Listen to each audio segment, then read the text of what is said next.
Assalamualaikum warahmatullahi wabarakatuh. Halo semuanya, perkenalkan nama saya Ade Mulyanti dengan NIM 2202050026 dari kelas PGMI 2A Fakultas Tarbiyah dan Ilmu Keguruan Institut Agama Islam Negeri Palopo. Di sini saya akan menjelaskan sedikit tentang materi perennialisme, humanisme, dan eksistensialisme dari mata kuliah Filsafat Pendidikan. Materi yang pertama yaitu tentang perennialisme. Perennialisme berasal dari kata perennial, diartikan sebagai abadi atau kekal dan dapat berarti pula tiada akhir. Dengan demikian, esensi kepercayaan filsafat perennial ialah berpegang pada nilai-nilai atau norma-norma yang bersifat abadi.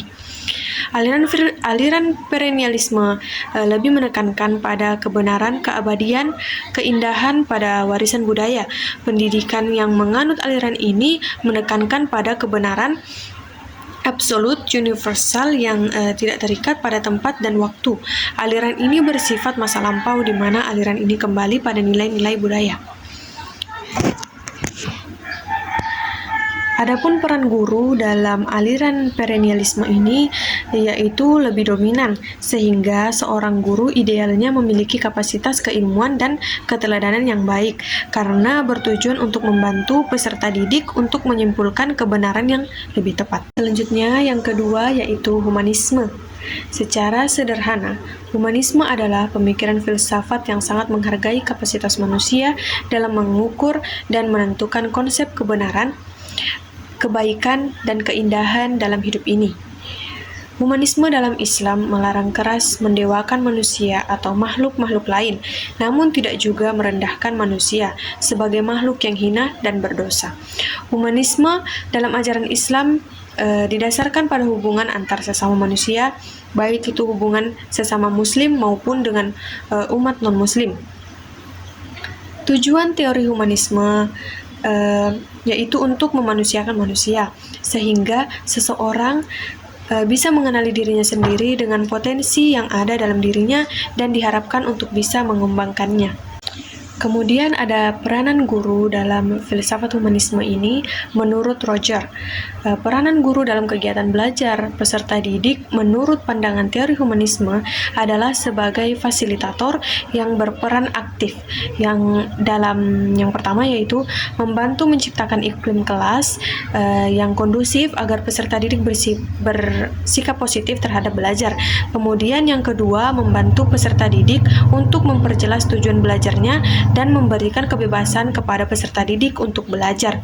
Yang ketiga yaitu membantu peserta didik untuk memanfaatkan dorongan dan cita-cita mereka sebagai kekuatan pendorong belajar.